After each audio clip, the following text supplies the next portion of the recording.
Following morning, Mom and I arrived at the main gate. Entering the grounds meant leaving the outside world behind, which seemed like a good thing to separate from the world to learn about it. Politicians love to talk about the shining city on the hill, but to me, Pittsburgh was of little consequence. I had a school on a hill, and it was my city, state, and country, indeed, my whole world. For a time, it did shine. When we reached the quad, my eyes lingered on the chapel at the crest of the hill, the center of everything, like a beating heart. The campus shimmered in the morning light, making it impossible to behold the darkness that must have been there all along. Even now, despite what I know, and having walked among ivy-covered buildings, Gothic arches, and gargoyles for 2.5 years of college, St. Ignatius remains the most beautiful place I've ever seen.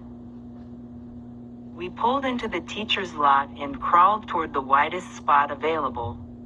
I was going to miss carpooling with Mom. I was really going to miss not answering her questions. She was always asking about Ingo, even though I never told her anything, least of all that we were taking a breather. Sometimes I reminded her about boundaries, but then she'd say something corny, like, "Can't I be your mom and your friend?" And her eyes would smile with those cute crow's feet that she said made her look old but were really her best feature. As we rolled to a stop, she evangelized the virtues of parking needlessly far away. "Those extra steps add up," she said. Really, she was scared someone would ding her 15-year-old lesbian car. Mom often mentioned what a great perk it was that faculty kids got to attend tuition free, but when she said it, she smirked because she was so underpaid. Hence the old Subaru.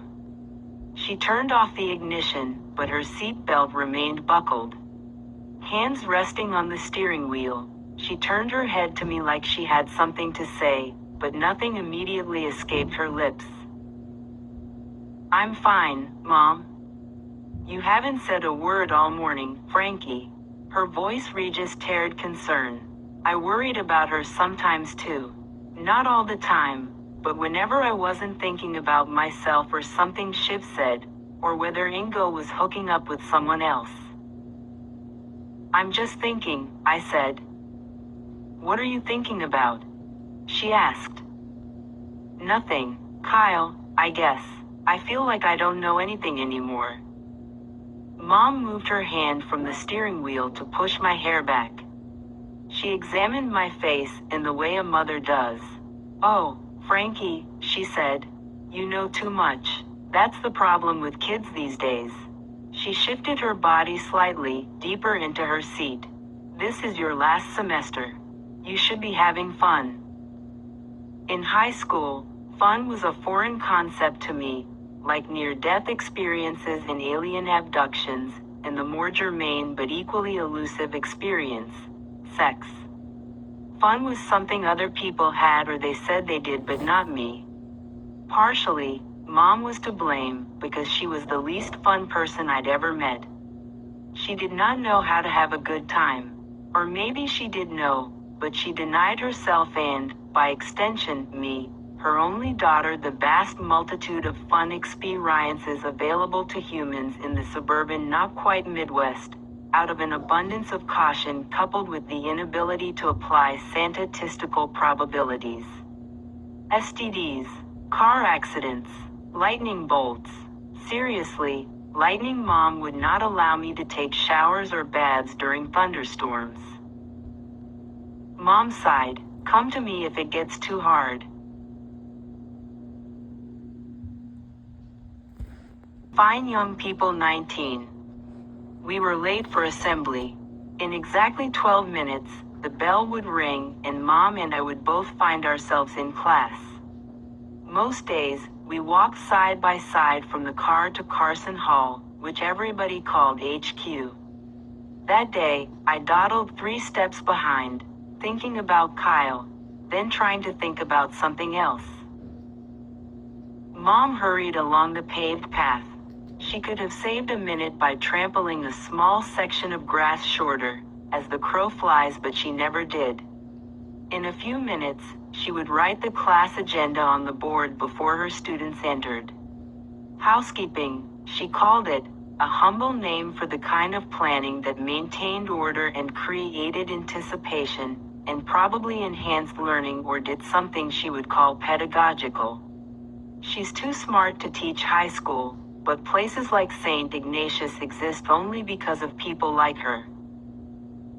She paused to hold the door for me, but when she saw how far behind I'd fallen, she smiled and waved, letting it shut behind her. Everyone else was already inside. I thought about what Mom had said about the problem with kids, you know too much. But nothing could have been further from the truth. HQ was quiet until everyone spilled out of the great hall after assembly. Soon, the lounge buzzed with a manic energy, as people grabbed their stuff in preparation for first period. I overheard someone say what a lot of people were probably thinking. Why would Kyle kill himself after getting into an Ivy? The Ivies had released their decisions the week before, all on the same day. Kyle Murphy had been admitted to Brown, but he would never set foot in Providence. Another guy, no need to name names, hadn't gotten in anywhere he'd applied. One of the college counselors was pulling strings to get him into a safety school for safety schools. And yet there he was, across the lounge, enjoying his gentleman's C average, happy as a Buddha. Nobody asked, why didn't that guy drive off the bridge? People didn't talk about where they were admitted, but somehow everybody knew. Gabby told Harold, who told Lawrence not where Gabby had been admitted but where Iris was waitlisted. People nod dead at me approvingly, the prep school equivalent of giving high fives. I was headed to Princeton. The college counselors had instructed us that under no circumstances should we post college acceptance videos on social media. Their concern was that these viral videos might negatively impact the mental health of the people who did not get into their top choice school, or any school at all. And maybe because we were conscientious, nice kids, who took cues from our teachers and counselors, we came to see these videos as extra. But we all watched the ones that were posted. Some of them had millions of views. We watched to see the kinds of people who were going to our future colleges. Or we watched to see the kinds of people who were going to the schools we didn't get into. Or we watched to see how we were supposed to feel when we logged in and received news about the thing we had been working toward for our entire lives, which was, I guess, the reason I scrolled through the videos. Our counselors were worried about the kids who didn't get in, but what about the ones who did? I acknowledge this, not to complain, I know, but to explain my headspace at the time. When I watched those strangers squeal and dance and cry tears of joy, when I saw their moms in the background egging them on, maternal expressions intoxicated with vicarious satisfaction, I thought something was wrong with me. When I found out I had been accepted to Princeton, I clicked out of the portal, closed my laptop, and went for a run. I felt numb. The lounge emptied as quickly as it filled up. I had class like everybody else, but I stayed behind for a few minutes. Light streamed in through the east windows. It hit my face, causing my eyes to pinch shut.